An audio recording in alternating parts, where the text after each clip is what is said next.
Galatiens 3, versets 13 à 14. Christ nous a rachetés de la malédiction de la loi, étant devenu malédiction pour nous, car il est écrit, « Maudit est quiconque est pendu au bois », afin que la bénédiction d'Abraham eût pour les païens son accomplissement en Jésus-Christ, et que nous reçussions par la foi l'Esprit qui avait été promis. Alors ce passage en fait dans Galates nous dit que Christ nous a rachetés de la malédiction de la loi. Alors la loi en fait il fait référence aux 5 premiers livres de la Bible, à savoir Genèse, Exode, Lévitique, Nombre et Deutéronome. Et dans ces livres en fait il est listé un certain nombre de punitions qui tombent en fait sur le peuple d'Israël quand il refuse d'obéir au commandement de Dieu. Et ces malédictions ou punitions en fait, pour avoir enfreint à la parole de Dieu, peuvent être regroupées en 3 catégories. Donc la maladie, la pauvreté et la mort spirituelle. Donc on peut reprendre en fait Galates 3, versets 13 à 14, que nous avons lu au début, et dire que Christ nous a rachetés de la maladie, de la pauvreté et de la mort spirituelle. Donc en tant que chrétien, on est donc en fait appelé à vivre en bonne santé, vivre dans l'abondance et aussi avoir une vie spirituelle active, c'est-à-dire avoir une connexion intime avec Dieu. Alléluia. Dans cet épisode et dans les 2 prochaines à venir, nous allons donc étudier comment Christ nous a rachetés de la malédiction de la loi. Et en commençant par cet épisode par les maladies et les infirmités.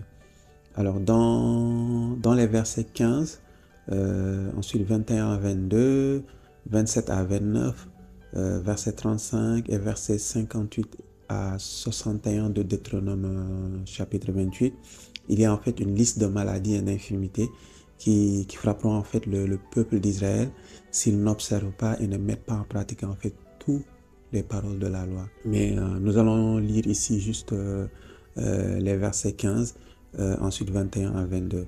Donc Deutéronome 28, verset 15 et verset 21 à 22.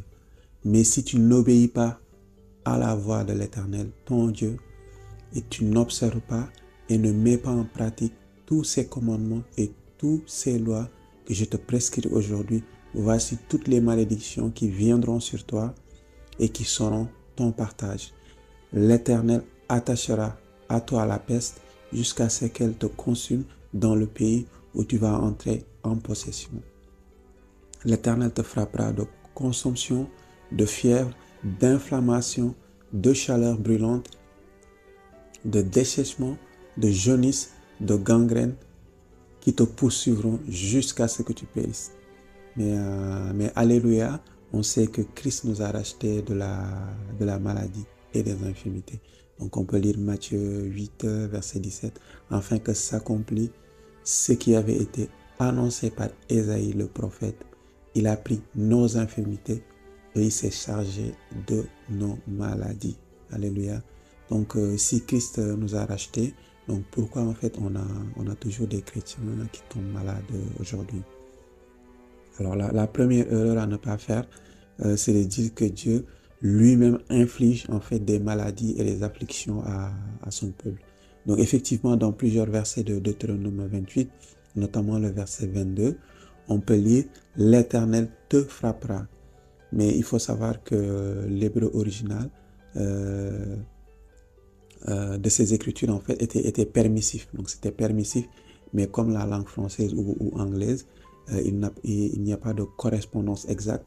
Donc ces verbes en fait ont été traduits au sens en fait causatif. Donc non, Dieu n'envoie pas en fait de fléaux et de maladies sur son peuple comme ces versets en fait semblent l'indiquer. Donc la parole de Dieu en fait n'enseigne pas que ces choses en fait viennent directement de Dieu. En fait, lorsque le peuple de Dieu enfreint ses commandements, il n'était plus en fait sous sa protection divine. Et si tu perds la protection divine, ça la donne l'opportunité ou permet à l'ennemi en fait d'infliger ses afflictions. Et la même chose est valable aujourd'hui pour nous chrétiens.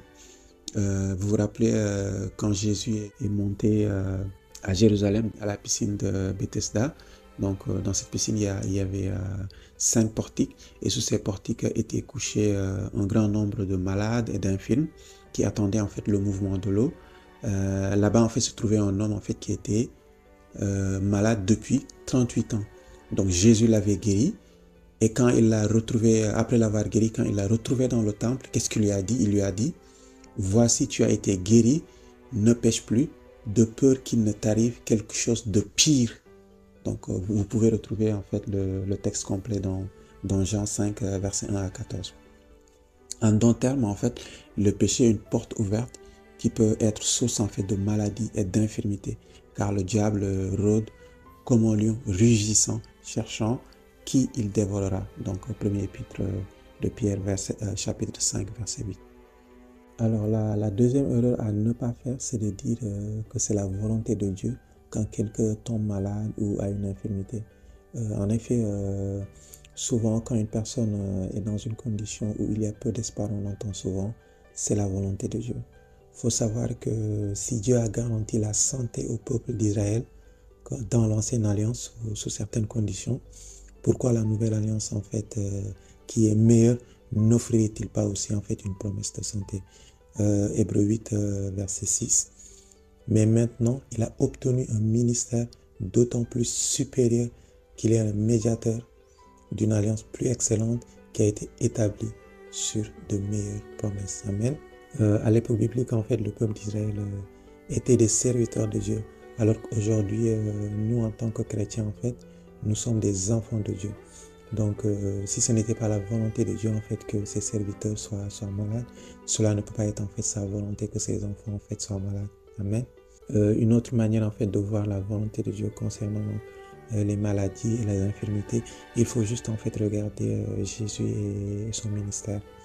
Donc, on peut voir dans Acte 10, verset 38, vous savez comment Dieu a oint du Saint-Esprit et de force Jésus de Nazareth, qui allait de lieu en lieu, faisant du bien et guérissant tout ce qui était sous l'empire du diable, car Dieu était avec lui.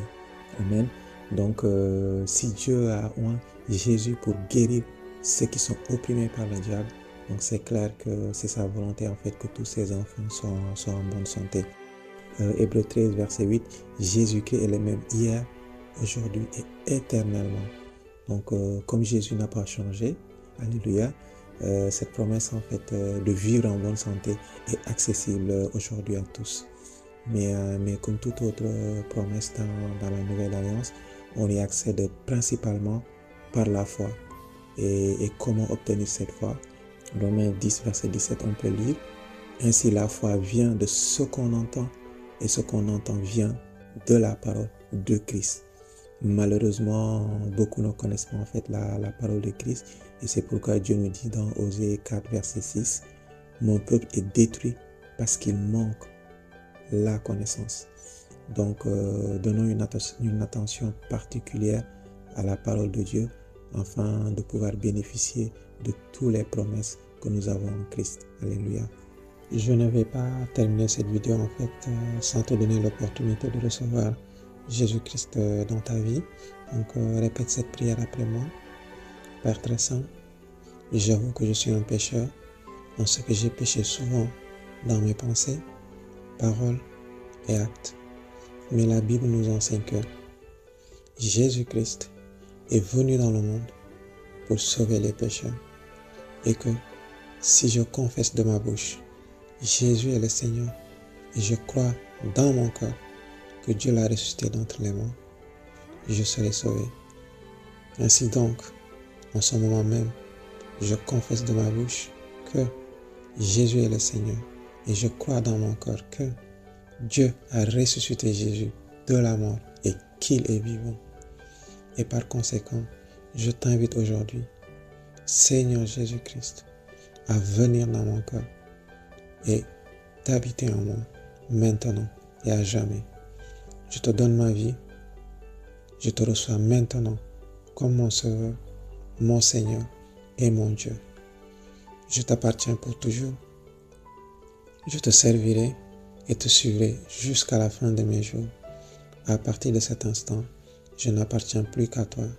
Je n'appartiens plus à ce monde, ni à l'ennemi, car je suis né à nouveau. Amen.